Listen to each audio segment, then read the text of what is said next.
విజయవాడ నుంచి మనకి అమరావతి నుంచి వచ్చే బస్సులు కూడా మనం చెప్పాల్సింది. అలాగే వెళ్ళి ఒకసారి పోలవరం నిర్వాసితులు కూడా దర్శించమని చెప్పండి, వాళ్ళ కన్నీళ్ళు చూడమని చెప్పండి.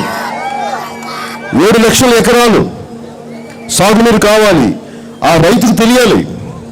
ఈ రోజున పోలవరం నిర్వాసితులు, పోలవరం బాధితులు, నాకు ఎందుకండి ఇది నా బాధ్యత, నా ఒక్కరిదే కాదు, ఆంధ్రప్రదేశ్ ముఖ్యమంత్రిదే కాదు, ప్రజలు ప్రతి ఒక్కరు, డబ్బున్న ప్రతి ఒక్కరు, పలుకుబడి ఉన్న ప్రతి ఒక్కరు, ప్రతి రైతు, దేశం కోసం 2 లక్షల మంది ప్రజలు నిర్వాసితులు అవుతున్నారు.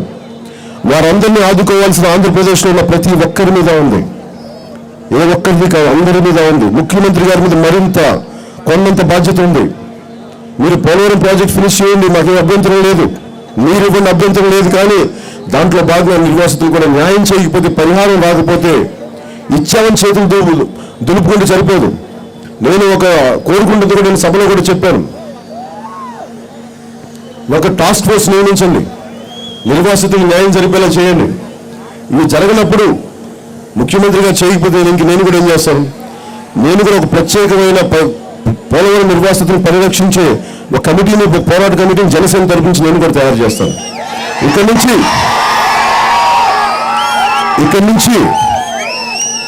నుంచి బస్సులు వేసి, వాళ్ళు ముఖ్యమంత్రి గారు బస్సులు వేసి పోలవరంకి ఎలా రప్పిస్తారు, మళ్ళీ ఇక్కడ నుంచి పోలవరం నిర్వాసితులు బస్సులు వేసి నేను అమరావతి తీసుకెళ్ళి ఆ రోజు అక్కడ చేస్తాను.